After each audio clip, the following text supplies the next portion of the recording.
একবার একটা শেয়াল বনে বিচরণ করছিল। ও একটা ছোট্ট শাবক দেখতে পেল। ও ভাবলো, আজ একেই আমি খাবার হিসেবে গ্রহণ করব। আশেপাশে দেখলেও কেউ দেখছে না তো, কেউ ছিল না।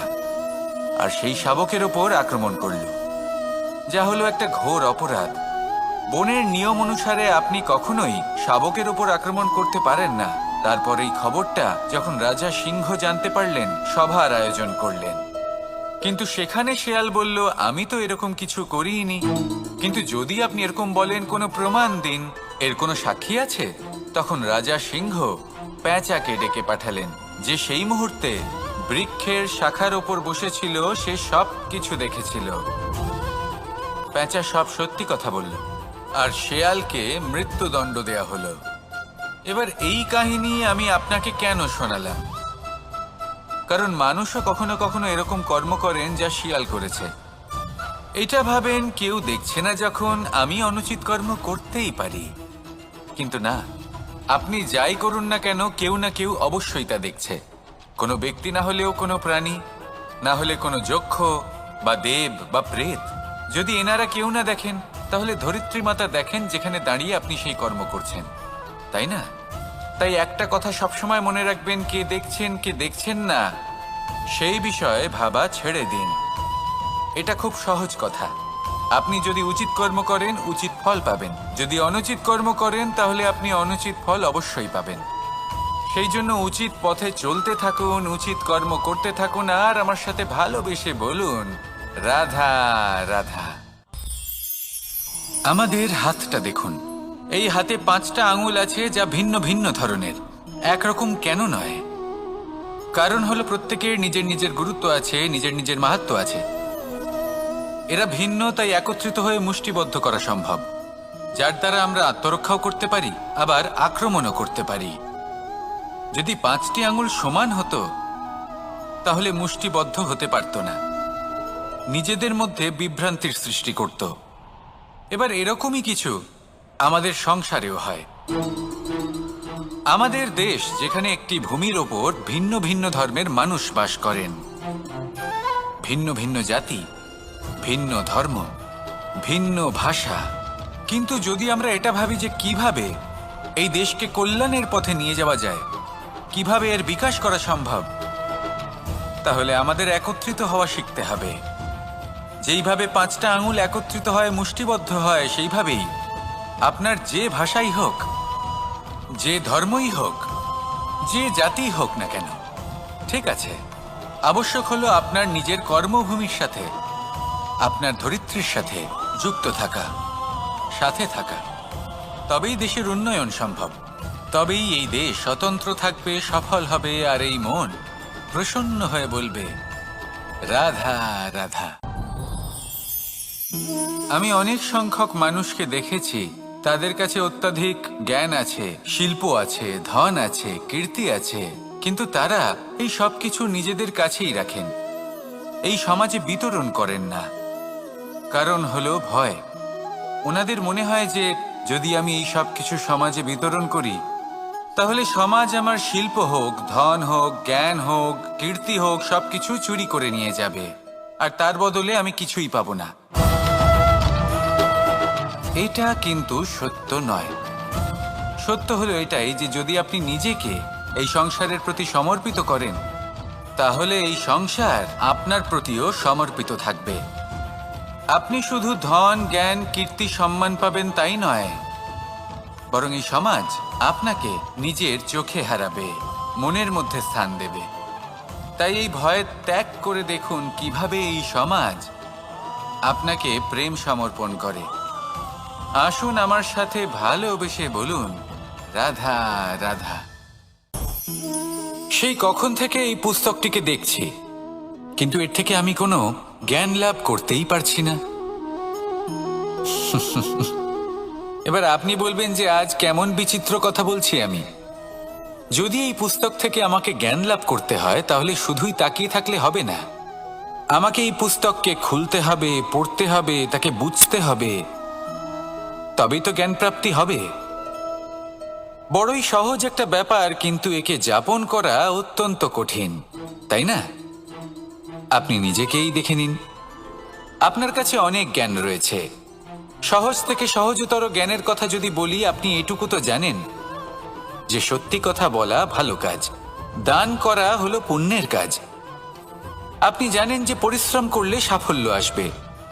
এই জ্ঞান তো আমাদের কাছে রয়েছে, এমন অনেক জ্ঞান আমাদের কাছে রয়েছে, কিন্তু আলস্যের কারণে, অবহেলা করে আমরা শুধু এই জ্ঞান প্রয়োগ করতে পারি না, এই জ্ঞান যাপন করতে পারি না, একে আচরণে প্রয়োগ করতে পারি না, সেই জন্য দুঃখী হয়ে যাই।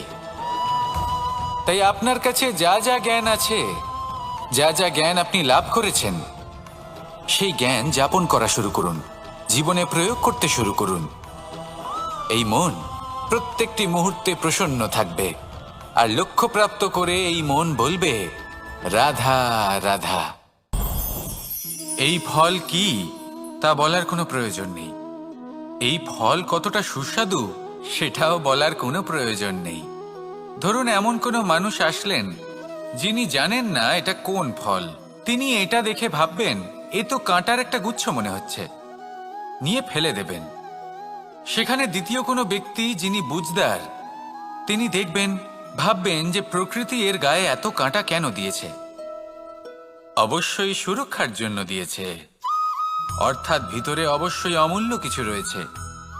সেই ধরনের ব্যক্তি এই ফলের অন্তরে প্রবেশ করেন এবং এই ফলের আনন্দ উপভোগ করেন। এরকমই কিছুটা আমাদের সংসারেও আমরা দেখতে পাই। প্রত্যেক দিন আমরা নতুন নতুন মানুষের সাথে পরিচিত হই। এমন কিছু ব্যক্তি থাকেন যাদের সাথে প্রথম আলাপের পর আমাদের এটা মনে হয় যে এই ব্যক্তিকে দেখে একটু রাগী ব্যক্তি মনে হচ্ছে, বড়ই অহংকারী বোধ হচ্ছে, উদ্ধত মনে হচ্ছে। বেশিরভাগ মানুষ প্রথম আলাপের পরে তাদের সাথে দূরত্ব বজায় রাখবেন, কিন্তু যিনি বুঝদার ব্যক্তি তিনি ভাববেন যে এই ব্যক্তি এমন কেন করছেন, হয়তো সুরক্ষার খাতিরে এই ব্যক্তি নিজেকে এরকম করে তুলেছেন যাতে অন্য কোনো ব্যক্তি এসে ওনার সময় নষ্ট না করেন, ওনার আবেগের সাথে ছলনা না করেন, খেলা না করেন। হয়তো অতীতে এমন কোনো ঘটনা ঘটেছে যার জন্য এই ব্যক্তি কিছুটা এরকম হয়ে গেছেন। এমনই একজন ব্যক্তি সেই ব্যক্তির মনের গভীর পর্যন্ত পৌঁছতে পারেন আর সেখান থেকে শুভ গুণগুলিকে বাইরে বের করে আনতে পারেন। এরকমই ব্যক্তি হয়ে উঠুন, এমন বুঝদার ব্যক্তি হয়ে উঠুন যিনি সামনের ব্যক্তির খারাপ গুণগুলিকে অবহেলা করে হৃদয়ের অন্তঃস্থল থেকে শুভ গুণগুলিকে প্রকাশিত করে এবং সেই ব্যক্তিকে দেখাতে পারে। এমন ব্যক্তি হয়ে উঠুন যিনি নিজের জীবনকেও সফল করে তোলেন এবং অন্যের জীবনকেও। আসুন আমার সাথে ভালোবেসে বলুন, রাধা রাধা। মানুষ যখনই একে অপরের সামনে নিজেদের হৃদয়ের ভাবনা প্রকাশ করে তখন এক অত্যন্ত প্রভাবশালী মাধ্যম তারা ব্যবহার করে যাকে ভাষা বলা হয়। এবার আমি দেখেছি যে একজন মানুষ অনেকগুলো ভাষাতেই নিপুণ। আমি এটাও দেখেছি যে মানুষ অনেকগুলো ভাষায় কথা বলে, কখনো কখনো অনেক ভাষা মিলিত করে তার প্রয়োগ করে, উচিত প্রকারে তাকে ব্যবহার করে না, না সেটাকে সম্মান করে আর না ভাষাকে শুদ্ধ রাখে। আর এটা হলো অনুচিত। যদি ভাষাকে শুদ্ধ রাখেন তাহলে ভাষা আপনার চরিত্রকে শুদ্ধ রাখবে, তা আপনার একাগ্রতা বাড়িয়ে তুলবে। এই প্রত্যেক ধ্বনিকে অনুভব করে যদি আপনি শব্দের উচ্চারণ করেন, ভাষাকে প্রয়োগ করেন, তাহলে আপনিও আনন্দ পাবেন আর যিনি শুনছেন সেই ব্যক্তির কানেও মধুর শব্দ বাজবে। তাই মনে রাখবেন, যে ব্যক্তি ভাষার পবিত্রতাকে সম্মান করে তাকে সংসারও সম্মান করে। ভাষাকে শুদ্ধ এবং পবিত্র রাখুন, তাহলে ভাষা আপনার চরিত্রকেও শুদ্ধ এবং পবিত্র রাখবে। আর এই মন সুপ্রসন্ন হয়ে বলবে, রাধা রাধা। আমি এইভাবে প্রত্যেক দিন নিজের সাথে কিছুটা সময় অতিবাহিত করি, সুচিন্তা করি, কারণ আমি এটা মনে করি যে আমার প্রতিদ্বন্দ্বী অন্য কেউ নয় বরং আমি নিজেই। আর আমি চেষ্টা করি যে আমি যেন নিজেকে নিজের থেকে বেশি শ্রেষ্ঠ করে তুলতে পারি। তাই প্রতিদিন আমি আকলন করি নিজের কর্মের, যে কাল আমি কি উচিত করেছি, কি অনুচিত করেছি, যে ভুল আমি করেছি তা আজকে কি করে শুধরে নিতে পারি, যে শ্রেষ্ঠ কর্ম আমি কাল করেছি আজও সেই শ্রেষ্ঠ কর্ম আমাকে করতে হবে। শুধু এই প্রক্রিয়াতেই আমি নিজেকে শ্রেষ্ঠ ব্যক্তি, শ্রেষ্ঠ রাজা, একজন শ্রেষ্ঠ পিতা, পুত্র করে তুলি। এইভাবেই আমি একজন শ্রেষ্ঠ মানুষ হয়ে উঠি। আপনিও এই কথা মনে রাখবেন যে আপনার প্রতিস্পর্ধা অন্য কারোর সাথে নয়, বরং নিজের সাথে। তাই নিজের কর্মের আকলন করুন, নিজের মধ্যে যে দোষ আছে তা ত্যাগ করুন, নিজেকে শুধরে ফেলুন। এই মন সবসময় সুপ্রসন্ন থাকবে এবং লক্ষ্য প্রাপ্ত করে বলবে, রাধা রাধা। কি অমূল্য, কি সুন্দর এই রত্ন। এবার ভেবে দেখুন, যদি আমি এই রত্নকে ব্যবহার করি আখরোট ভাঙার জন্য, তাহলে কি হবে? বা ভেবে দেখুন, এই রত্ন নিয়ে আমি যদি বন্ধুদের সাথে খেলা করতে শুরু করে দিই, তাহলে কি হবে? আপনি তো হাসবেন আমার ওপর। আপনি বলবেন, এত অমূল্য একটা রত্ন, এর দ্বারা কত দুঃখ দূর করা সম্ভব। এই মূল্যবান রত্নের আমি অপব্যবহার করছি। একদম ঠিক বলেছেন, আমি মেনে নিচ্ছি। মূল্যবান বস্তুর অপব্যবহার করা অনুচিত। কিন্তু আপনিও তো তাই করছেন, তাই না? ভেবে দেখুন, মানুষ এই সংসারের সর্বশ্রেষ্ঠ প্রাণী, আর মানুষের এই শরীর সব থেকে মূল্যবান রত্ন। এবার এর সাথে আপনি কি করছেন? অপব্যবহার করছেন না, নিজের স্বাস্থ্যের যত্ন নিচ্ছেন না, আপনি অনুচিত পথে চলছেন শুধুমাত্র ধন অর্জন করার জন্য, পাপ কাজ করছেন। কি না করছেন? এটা অপব্যবহার নয়? ভেবে দেখুন, আমরা এই মানব শরীরের সাথে কি করতে পারি। যদি এর আমরা সদ্ব্যবহার করি, তাহলে অনন্ত পুণ্য অর্জন করতে পারি, যার দ্বারা শুধুই নিজেকে নয়, বরং আমাদের আশেপাশের সকলকে সন্তোষ প্রদান করতে পারি। তাই সংকল্প নিন, এটাই যে মানব শরীরের আমি সদ্ব্যবহার করব, পুণ্যের পথে চলব, সকলের মঙ্গলের জন্য, সকলের প্রসন্নতার জন্য। এই কর্ম করুন, এই পথে চলতে থাকুন। এই মন সন্তোষ বোধের সাথে বলবে, রাধা রাধা। সকলে আমাকে জিজ্ঞেস করেন যে, কৃষ্ণ, তুমি সবসময় হাসি মুখে কি করে থাকো? এত প্রসন্ন কি করে থাকো তুমি? এই সমগ্র সংসারে চতুর্দিকে সমস্যা রয়েছে, দুঃখ রয়েছে, তাও হাসি মুখে কি করে থাকো? সত্যি কথাই বটে, এই সংসারে চারিদিকেই দুঃখ রয়েছে, প্রত্যেকের জীবনে সমস্যা রয়েছে। কৃষ্ণের জীবনে একটু বেশি সমস্যা রয়েছে, তাও আমি হাসতে থাকি। কেন? কারণ হলো প্রেম। আমার সমস্ত মনোযোগ কেন্দ্রীভূত থাকে সেই প্রেমের প্রতি যা আমি পেয়ে থাকি। যেমন রাধার প্রেম, দ্বারকার প্রেম, দাদার প্রেম, স্ত্রীর প্রেম, পুত্রের প্রেম, মাতা পিতার প্রেম আদি ইত্যাদি। আমার মনোযোগ এই প্রেমের প্রতি কেন্দ্রীভূত থাকে। আর যখনই আমি এই প্রেমের কথা স্মরণ করি, মুখে দুশ্চিন্তা অথবা দুঃখের আবেগ দেখা অসম্ভব ব্যাপার। শুধু এটাই হলো রহস্য কৃষ্ণের হাসি মুখে থাকার, তার হাসির রহস্য। আপনিও জীবনে এটাই করুন। আপনি জীবনে যে ভালোবাসা পেয়েছেন তার প্রতি মনোনিবেশ করুন। ধন্যবাদ জানান সেই প্রেমকে, ধন্যবাদ জানান সেই সকল ছোট ছোট বস্তুকে যা আপনি জীবনে পেয়েছেন। আমি নিশ্চিত রূপে বলতে পারি যে আপনার সমস্ত জীবন বদলে যাবে। সংকল্প করুন যে আপনি এই জীবনে শুধু প্রেম বিতরণ করবেন। এই মন জীবনের প্রত্যেক মুহূর্তে প্রসন্ন থাকবে আর আনন্দ সহকারে বলবে, রাধা রাধা। এই সংসারে আমি একজন কুশল সারথি হিসেবে প্রসিদ্ধ। কিন্তু এমনটা ঠিক কেন? কারণ আমি প্রত্যেকটা মুহূর্তে রথের নিয়ন্ত্রণ নিজের হাতে পূর্ণরূপে রাখি। যেই না রথ পথভ্রষ্ট হয়ে পড়ে, সেই মুহূর্তে তাকে সঠিক পথে নিয়ে আসি। শুধু সেই জন্য সবাই আমাকে কুশল সারথি বলেন। এবার আপনাকেও আপনার জীবনে কুশল সারথি হয়ে উঠতে হবে। অর্থাৎ আপনাকে রথ চালাতে হবে না, শুধু আবেগের উপর নিয়ন্ত্রণ রাখতে হবে। কখনো কখনো জীবনে এমন কাজ আসে যেখানে মন রসবোধ খুঁজে পায় না। তখন মন বারংবার সেই পথ থেকে সরে যায়, সেই পথ থেকে বিচলিত হয়ে মন অন্যদিকে চলে যায়। তখন আপনাকে আপনার মনের ওপর পূর্ণ নিয়ন্ত্রণ রাখতে হবে। তার রাশ নিজের হাতে পূর্ণরূপে ধরে রাখতে হবে। যেই না মন পথভ্রষ্ট হবে তাকে পথে নিয়ে আসতে হবে, আবার পথ হারাবে, আবার পথে নিয়ে আসতে হবে। তাই মনে রাখবেন, যদি আপনি নিজের মনকে নিয়ন্ত্রণ করতে পারেন, নিজের জীবনকেও নিয়ন্ত্রণ করতে পারবেন। নিজের জীবনে কুশল সারথি হয়ে উঠুন, তাহলে মনোবাঞ্ছিত স্থানে এবং লক্ষ্যে পৌঁছতে পারবেন। আর তখন এই মন আর এই জীবন প্রসন্ন হয়ে বলবে, রাধা রাধা।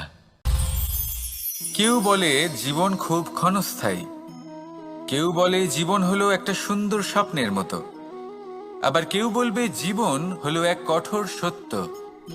কিন্তু জীবন আসলে কি? জীবন হলো আপনারই প্রতিবিম্ব, একটা দর্পণ। অর্থাৎ আপনি জীবনকে সেইভাবেই পাবেন যেরকম আপনি নিজেকে প্রতিপন্ন করবেন। যদি আপনি দর্পণের দিকে তাকিয়ে হাসেন, তাহলে আপনি সামনে হাসি মুখী দেখতে পাবেন। এবার যদি আপনি গম্ভীর হয়ে থাকেন, তাহলে আপনি একজন রুষ্ট ব্যক্তি দেখতে পাবেন। শেষে সবথেকে বেশি গুরুত্বপূর্ণ হলো আপনার চেষ্টা।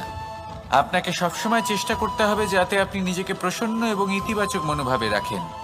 এটা হলো আপনারই উত্তরদায়িত্ব, তাকে পালন করুন। এই মনকে প্রসন্ন রাখুন, এই সংসারকে সুন্দর বলে মনে হবে।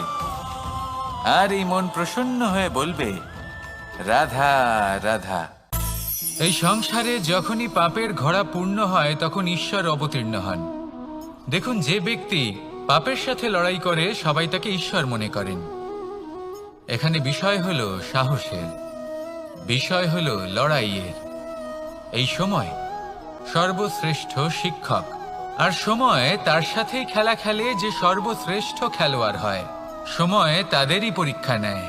এবার হয় আপনি আগে থেকেই সর্বশ্রেষ্ঠ হন, নয় এই খেলা খেলতে খেলতে সর্বশ্রেষ্ঠ হয়ে ওঠেন। যখনই এই সময় আপনার পরীক্ষা নেবে, তখন কখনোই নিরাশ হয়ে পড়বেন না। নির্ভীক হয়ে সাহসের সাথে সামনের দিকে তাকান এবং এগিয়ে চলুন। পরিস্থিতিগুলির এবং পরীক্ষার সম্মুখীন হন। এই পরীক্ষা ভবিষ্যতে আপনাকে এমন একটা ফল দেবে যে আপনি কৃতজ্ঞ বোধ করবেন যে আজ আপনি এই পরীক্ষার সম্মুখীন হওয়ার সুযোগ পেয়েছেন। আসুন আর আমার সাথে ভালোবেসে বলুন, রাধা রাধা। এই নিম পাতাকে দেখুন, ওর কিন্তু অনেকগুলো গুণ আছে। অনেক অসুখের নিরাময়ের জন্য এই নিম ঔষধ হিসেবে ব্যবহৃত হয়। এটা এই পরিবেশের জন্যও ভালো, আমাদের শরীরের জন্যও ভালো। কিন্তু যখন এটা চেখে দেখবেন, তখন বুঝতে পারবেন এই নিম পাতা খুব তেঁতো। এবার এই যে নিম পাতার স্বাদ তেঁতো, সেটা কি খারাপ ব্যাপার? তেঁতো স্বাদ হওয়া কি খারাপ ব্যাপার? দেখুন, নিম পাতার স্বাদ তেঁতো, তাতে ওর কোনো দোষ নেই।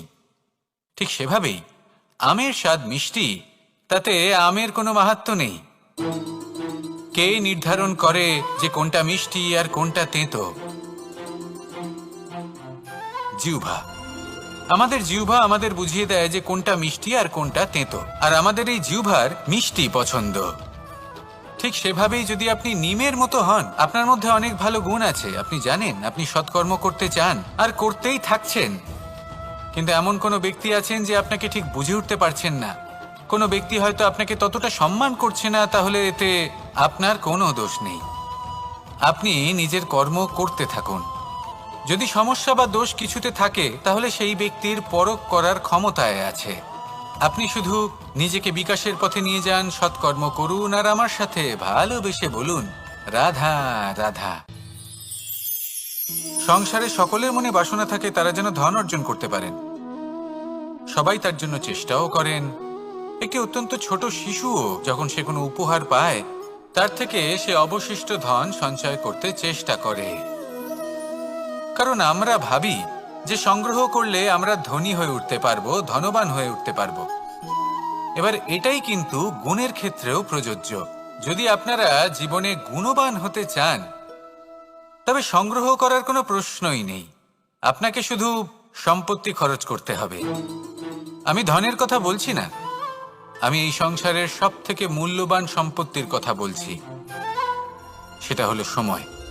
গুণবান হওয়ার জন্য আপনাকে শুধু সময় খরচ করতে হবে, অর্থাৎ প্রত্যেক মুহূর্তের সদ্ব্যবহার করতে হবে, আর তাও উচিত প্রকারে। যদি এই কাজ আপনি করতে পারেন, তাহলে আপনা থেকেই গুণবান হয়ে উঠবেন। আর একবার যদি গুণবান হয়ে উঠতে পারেন তাহলে ধনবানও হতে বেশি সময় লাগবে না। সেই জন্য জীবনে গুণ অর্জন করুন, সময়ের সদ্ব্যবহার করুন, আর আমার সাথে ভালোবেসে বলুন, রাধা রাধা। সবাই বলেন যদি সংসারে কিছু জয় করতে চাও তাহলে নিজেকেই পথপ্রদর্শক হতে হবে। এই সংসারকে যদি প্রকাশমান করতে চাও তাহলে প্রদীপের মতো তোমাকেও জ্বলতে হবে। এই কথা অত্যন্ত শ্রেষ্ঠ, কিন্তু প্রদীপের মতো জ্বলার পূর্বে কিছু সাবধানতা অবলম্বন করা প্রয়োজনীয়। কিভাবে? ভেবে দেখুন, চারিদিকে অন্ধকার, আমার প্রকাশের প্রয়োজন। সেই ক্ষেত্রে যদি আমি একটি দীপক প্রজ্বলিত করি তাহলে চারদিক প্রকাশমান হবে, আমার ভালো লাগবে।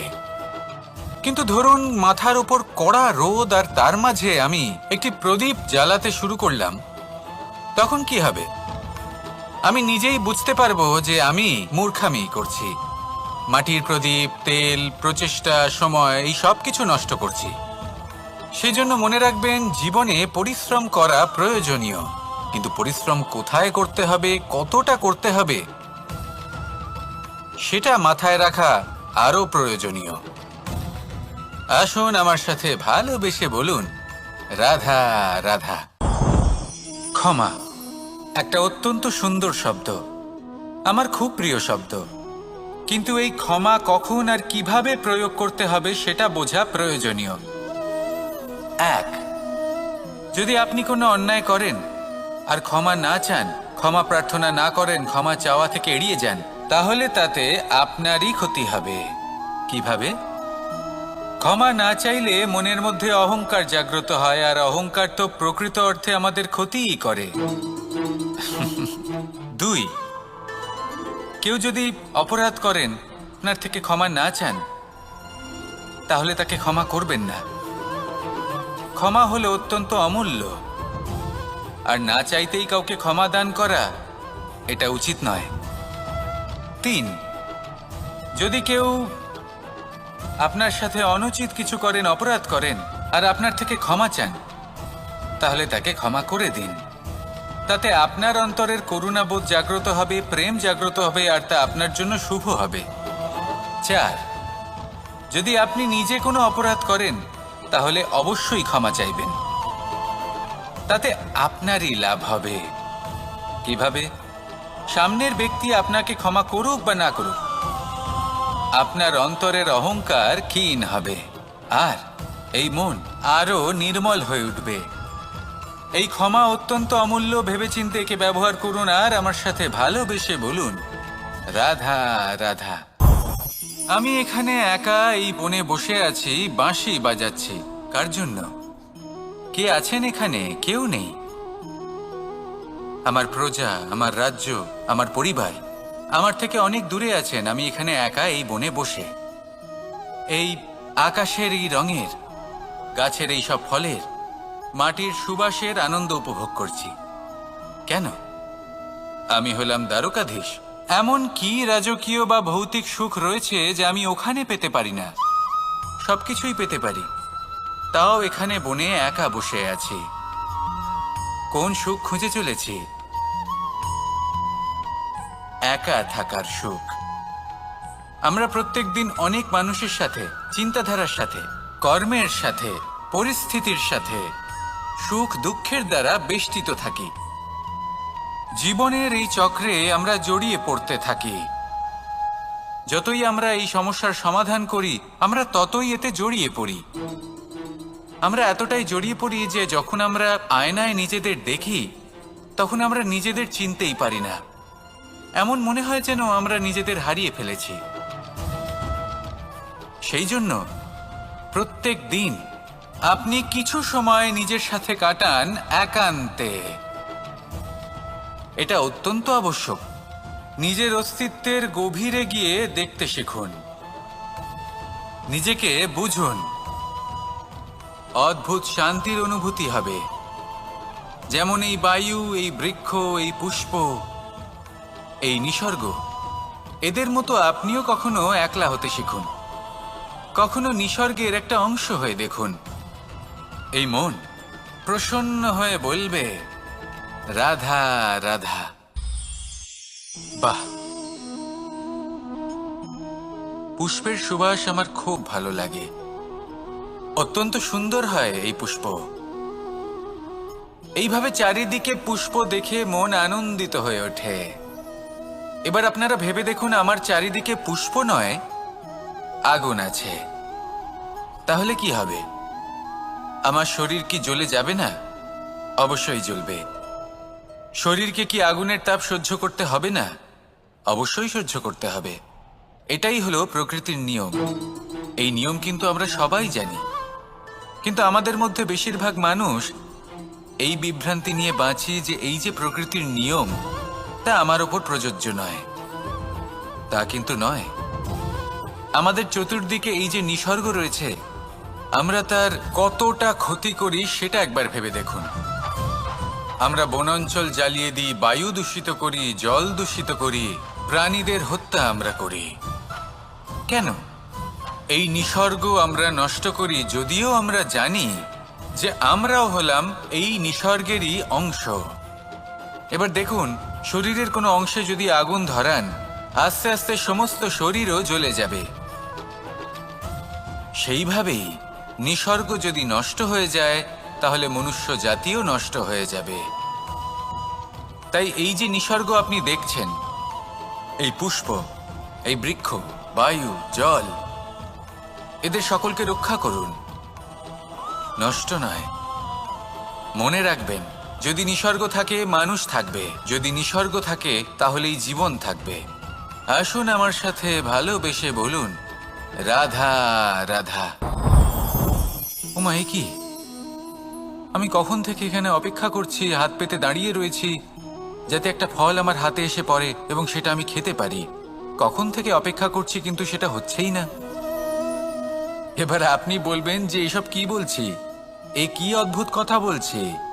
যদি ফল খেতে হয় তাহলে আমাকে বৃক্ষে চড়তে হবে, ফলের কাছে পৌঁছতে হবে, তবেই তো ফল পাবো। এবারে এটা অত্যন্ত সহজ ব্যাপার, কিন্তু এই বিষয়টা আপনি নিজের জীবনের প্রসঙ্গে ভেবে দেখুন। লক্ষ্য কোথায় আছে আপনি জানেন, সেই লক্ষ্যে পৌঁছানোর পথ কি সেটাও আপনি জানেন, সেই পথে চলার ক্ষমতাও আপনার রয়েছে, কিন্তু তাও আপনি নিজের লক্ষ্য লাভ করতে পারছেন না। কেন? কারণ আপনি অপেক্ষা করছেন যে লক্ষ্য আপনার সামনে চলে আসবে, কিন্তু তা হয় না। লক্ষ্য সে যাই হোক না কেন, ধন হোক, প্রেম হোক, কোনো সম্মান হোক বা মোক্ষ হোক, যদি আপনি তার দিকে অগ্রসর না হন, তাহলে ফল প্রাপ্তি অসম্ভব ব্যাপার, তা কোনোদিনই হবে না।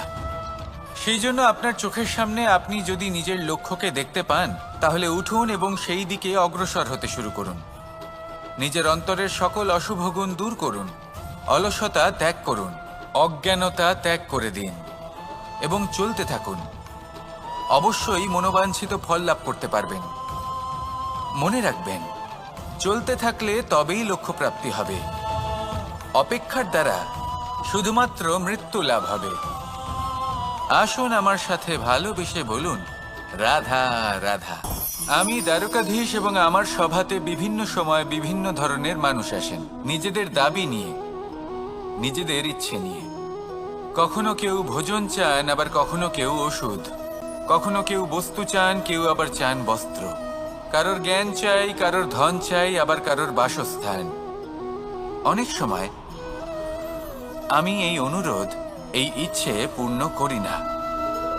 এবার আপনি এটা ভাবতেই পারেন যে কৃষ্ণ তো তাহলে লোভী, ওর কাছে তো সবকিছুই রয়েছে, তারপরেও সে নিজের প্রজার ইচ্ছে পূর্ণ করে না, তাদের সমস্যাগুলি বুঝতে পারে না, তাদের সুখ স্বাচ্ছন্দ্য প্রদান করে না।